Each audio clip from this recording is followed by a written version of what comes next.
ditën ditë ndajmë së bashku këtu nga Këndi i Kuzhinës përgjithë zonën e zotërisë. Siç e shikoni, unë jam me shef Dritani, ku shef Dritani do na gatojë vërtet një recetë shumë interesante, pasi unë e pash dhe ma shpjegoi se çfarë përbërësish ka ajo. Përshëndetje shef Kanari. Është kënaqësi që edhe sot do të bëjmë për gjithë rishikuesit një recetë që do të quajmë fileto viçi me qepujka. Me qepujka. Është shumë interesante, është tradicionale, të gjithë janë përbërësit që lehtësisht mund t'i blejmë të gjithë në shtëpi tona, nuk kushtojnë shumë. Edhe do të shikoni se si do të ecë kjo recetë. Atëherë të shohim për Fillojmë me radhën e parë të punës, duke qeruar qepët tona. Fillojmë qepët. Fillojmë me qepët. Zhveshim qepët nga lëkura atyre. Cipa e jashtme. Cipën e jashtme. Edhim cipën e jashtme. Qepujkat. Ne mund të merrshim dhe qepujka të konservuara, por i kemi më mirë kështu. Në fund t'i blejmë pak të vogla, qepet, ose mund t'i blejmë qepujka në pazar. E mira ishte që ne të ekspozonim tamam ashtu siç duhet. Me qepujkat t'i qërojmë që ata të shohin. Po, kjo është e mira. Vërtet, po ju do ta bëni një kombinim me djathtin kaçavalli, me verën. Bëhet një kombinim mes djathtit, verës edhe ullive.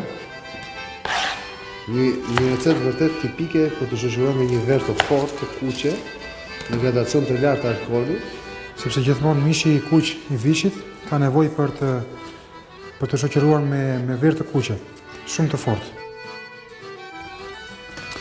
Qërëm me qepën e fundit.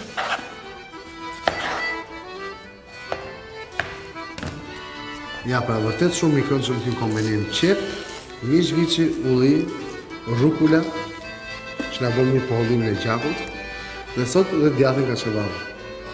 Atëherë Dritan, na shpjego pasi ju keni qeruar qepët. Pasi kemi qeruar qepët, shumë që janë disi pak të mëdha, dhe nuk do ishte mirë që në pjatë të servirni këtë mënyrë, pasi do që edhe syri që të jenë të bukura në pjatë. Ju si në mendoni për ta servirë, si mendoni? Tani që janë pak të trasha, do t'i heqim disa nga fijet që ajo ka, disa rrath, që të dali paksa më e vogël. Por nuk do t'i çojmë dëm, sepse do t'i grimë, do t'i hedhim në tigan. Në tigan. Atëherë i heqim 2-3 nga rrathat që ajo ka. Që tani ka dalë pak më e vogël. Tjetë ashtu siç do të jetë. Si këto dy që janë më para. Të bëjmë tjetër me këtë formë. Bëjmë të ngjeshëm me qepën tjetër. I heqim sipas dëshirës. Sa të vogël i shojë të lejmë qepën, aq më shumë i heqim. Këta qep tani që ka ngelur. Po. E presim. Ta bëjmë gati për të skuqur. E presim në kubik të jime, që të mos duket në tigan. Ju kuptoj. Të ketë mundësi për të shkrirë sa më mirë. Domethënë me pak fjalë ne nuk çojmë gjithë dëm Dritan. Në kuzhinë asnjëherë, asnjë përbërës që ngelet nuk del dëm, sepse mund të përdorim në supra të ndryshme. Për gjithë shka. Për çdo gjë që ne dëshirojmë. Ju kuptoj.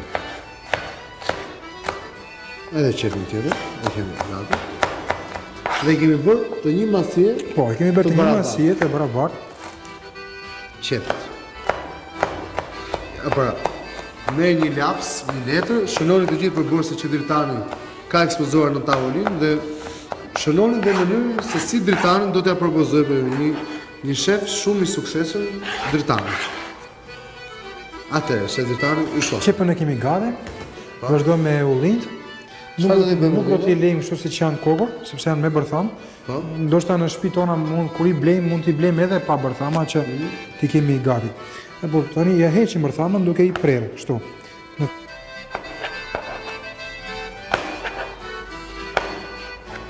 Pasi presim ullin, ne do t'i skuqim ullin? Po, do t'i skuqim paksa, së bashku me fileton e viçit. Me fileton e viçit. Edhe ullin dhe qepën e grirë. Edhe ullin dhe qepën e grirë. Po që edhe qepën që është kokor, që kemi nxjerrë kokor. Qepujkën. Qepujkën ndryshe. Ja, vërtet një recetë shumë interesante nga shef Dritan. Është një kombinim shumë i shijshëm mes ullirit edhe shijes që lëshon vera. Vërtet. Ja, rukula. Rukula është një salaturin që tashmë është futur dhe në 3 gjetona.